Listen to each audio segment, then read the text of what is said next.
Whatever you do, don't give up your phone to the police. They'll try and trick you into unlocking it for them, but without a warrant, this is illegal. Cops have hundreds of ways they can trick you into cuffs, guilty or not. In fact, over 10,000 wrongful arrests are made each year, and you don't want to be one of them. But without knowing exactly how to outsmart them, you're completely at their mercy. That's why we've put together a list of the 25 best ways to outsmart the cops. Here's a pro tip you probably wouldn't think of. If you're worried about police getting their hands on your phone, make sure to switch off fingerprint or Face ID. It might make logging in quicker, but there's a dangerous loophole. Police cannot demand to know your passcode. A passcode is private information, but biometrics are not considered protected testimonial evidence. Police have forced their use of a suspect's thumbprint already, and the courts allowed it. So, time to switch back to the passcode system. I know what you're thinking, but it's so much more time consuming. Well, so is being in prison. Getting into a he said, she said contest with an officer will never end well. This is where your phone is your strongest tool. On the street, grabbing your phone to film a police interaction can make a solid piece of evidence. If there's any misconduct or dispute, there will be a silent, objective witness. In a traffic stop, the same applies. Set up your phone on the dashboard or passenger seat before an officer approaches, click record, and hope for the best. You know those giant body scanners at airports? They give a giant detailed picture of your body to the TSA. It's basically a virtual strip search. But there's no other option, right? Wrong. You are legally allowed to refuse to go through the body scanner. Instead, you'll have to be patted down manually and may have to wait a little longer, but for some people, privacy is worth the wait. Saying no to a field sobriety test doesn't have anything to do with guilt. When pulled over, you do have the right to say no to one. And to be honest, these tests can be unreliable. Not everyone acts the same way when intoxicated, and in fact, it's normal to act a little strange under pressure. A chemical test, on the other hand, is usually required, but at least that's accurate. The best way to outsmart cops is by knowing the law, and one law you are likely to need is stop and ID. These are laws that say you must show identification if you've been stopped under reasonable suspicion of committing a crime. The thing is, these laws differ depending on which state you live in. For example, here in Florida, you do have to show ID. In California, though, you don't, unless you have been lawfully detained or arrested. So, read your state's laws and memorize them. The Fourth Amendment is the part of the Constitution that guarantees police officers can only search you if they have a legitimate reason. And that reason usually means a warrant. You might think, I have nothing to hide, so why would I refuse? But you can never be certain what officers are looking for, and whether something might match some description related to an investigation. It's safest to ask to see a warrant. Now, there are important exceptions. If you have something illegal that's easily visible, like in your back seat, then police have the right to search your vehicle. Get familiar with what should be your favorite part of the Constitution, the Fifth Amendment. Thanks to these 108 magical words, Americans have the right to remain silent. That means that if down the line you are in front of a jury, the police can't point to this and use it as a sign of guilt. Silence isn't an admission, and in many cases, it's just being smart. Whatever answer you give during a police interaction could be used to further investigate you. It's important to keep a level head. Don't try to provoke, but make it known that you are exercising your Fifth Amendment right. For decades, theories have circulated about cops planning throwaway weapons on people as an excuse to arrest them. Or worse. There is some truth to it. A Baltimore police sergeant was caught planting a BB gun on a suspect, and it was allegedly part of a strategy followed by an entire task force to justify potential shootings. Most police now use body cams, but even so, make sure you verbalize everything you are doing so it can never be misunderstood as reaching for a weapon. You've seen this tactic in the movies, but once you're thrown into a high-stress situation, it might still work. One officer plays the bad cop to pressure you, and another plays the good cop to give you someone to trust. The thing to remember is that these two are on the same team. They have the same goal. They're colleagues and might be having a beer together later in the day. You, on the other hand, might still be sitting in police custody at that time. Probable cause. This is the only way your car can be pulled over by police legally. In plain English, it means having a good reason to suspect you of committing a crime, like ignoring traffic signals or driving erratically. And you are allowed to know what this is. Ask the officer what they suspect you of. Because without probable cause, even if they do find some dirt on you, the evidence probably can't be used in court.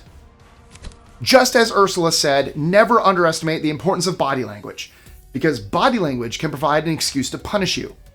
If you're pulled over or questioned, try to avoid doing anything that could even remotely antagonize the officers. As ridiculous as it sounds, try not to roll your eyes or use sarcasm, though I'm sure you'll be really good at that. Sorry.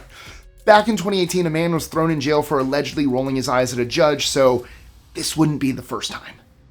As a general rule of advice in life, do not stare at anyone for too long. It can be seen as aggressive, and this applies doubly for cops. Don't eyeball them for too long, or they might decide to start asking you questions. They are doing their job. Leave it to them. I've been on a dealing with cops binge lately, and it seems that many people get in trouble when trying to come up with legal arguments. Dropping case law or Supreme Court decisions is usually not a great strategy. More likely than not, it will come off like you're trying to antagonize the officer. Save that for the courtroom, and stick to asserting your rights. Now, I've been talking a lot about not giving any unnecessary information away, but that doesn't mean you can outright lie. In fact, this is the worst thing you can do. You can be charged with obstruction of justice. If you repeat it again in court and are found out, perjury is a very serious crime. For Breaking Bad fans out there, think, what would Saul Goodman say? Stay quiet and call a lawyer. In the movies, the police yell out to open up the door, announcing that they have a warrant for your house. That's pretty much how it goes down in real life too. But here's the important point. If they want to search a property, whoever is there has the right to read through the warrant before letting a team of police inside. And actually, they can't force you to open the door either. So ask them to push it underneath first. Now, I've seen videos of police officers getting pretty pissed off with this next tip, so use it carefully. But by law, you do not have to roll down your window the entire way. There just needs to be enough room to pass through your license, insurance, and any other documents the officer asks for. This can help maintain your own safety. However, it is a fine line between doing this and being non-cooperative. You're also expected to follow reasonable orders, so if things start heating up, the best option is to follow directions. Okay, you've been pulled over to the side of the road. Most likely the side in America. I don't know why I went that way. The red and blue lights are flashing in your rearview mirror, and an officer is walking up to your window. A natural question is, what did I do wrong? Great. That's a good question, and one you are legally entitled to know. A number of different cases, like one from 1979 and another from 1996, have set this precedent. Cops must have reasonable suspicion. The only other thing to keep in mind is that they don't have to tell you immediately. Wait patiently, cooperate, and then ask what the problem is. Remember, police are public servants. They are technically working for you and are paid by your taxes. This is why, for the most part, police officers have to identify themselves when asked.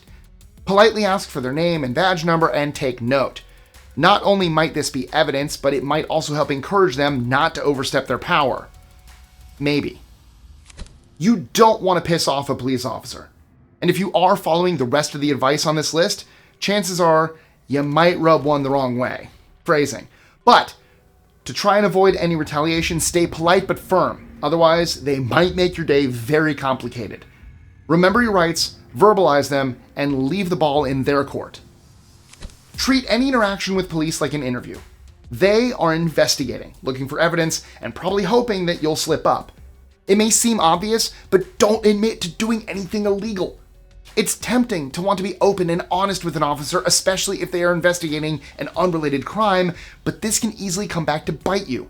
Your lawyer is going to have their work cut out for them if you immediately spill all the beans. You have the power to make a complaint about your treatment by police officers, and possibly even get some compensation if the police were wrong. But sometimes your words won't be enough. That's why if you're being held in custody illegally, you need to be recording everything you can. And I don't mean with your phone, because that'll be taken away. Instead, I'm talking about the who, what, and where. which officer arrested you, what did they accuse you of, and where were you held. All these details will make it much easier for you to put a case together later. Do yourself a favor and buy a safe for your car. It'll give you that extra layer of security, not only from potential thieves, but also from the police. This method is by no means bulletproof, and it may just make you look more suspicious, but technically, during a traffic stop, police cannot force open a locked container without a warrant or probable cause. And if they decide to break in anyway, it is a dream for a defense attorney. Unlawfully obtained evidence can completely destroy a prosecution's entire case. I said before that your phone is your most powerful protection, but can also carry a ton of evidence against you. Think about all the information, messages, photos, and data your phone contains. Even if you're innocent, when taken out of context, some of that could be used against you. Thankfully, the Supreme Court recognized all this. In 2014, they decided any phone search needed a warrant first. This applies even if you've been arrested. This next scenario is much more intimidating than being pulled over on the road. Sitting inside a police station, surrounded by police, only meters away from spending a night behind bars. Here's the thing. Cops know the environment can be intimidating. So, they won't tell you this, but if you haven't been arrested or detained, you're free to go. Just ask them to tell you clearly if you're being detained. If not, then simply get up and leave. This next tip is probably more relevant now than ever. If you happen to be living here on an immigration visa, then it adds an entirely new dynamic to a police encounter. What if you say the wrong thing? Will you be deported? The good news is police are not allowed to use your immigration status to get you to talk. They can't threaten to have immigration hunt you down. That would constitute coercion, which is against the law. The same applies the other way. Police can't promise you any kind of immigration visa to get you to talk. But in reality, these negotiations do happen. So the best way to deal with them is to ask for a lawyer right away. Now that you have a ton of police tips in your head, let me know what you think the answer to this question is. What do police most commonly use for non-lethal crowd control? A. Batons. B. Pepper spray. C. Tear gas. Or D. Rubber bullets. Let me know what you think in the comments below. Want to keep learning the ins and outs of how cops operate? Well, how about this? Police are legally allowed to lie.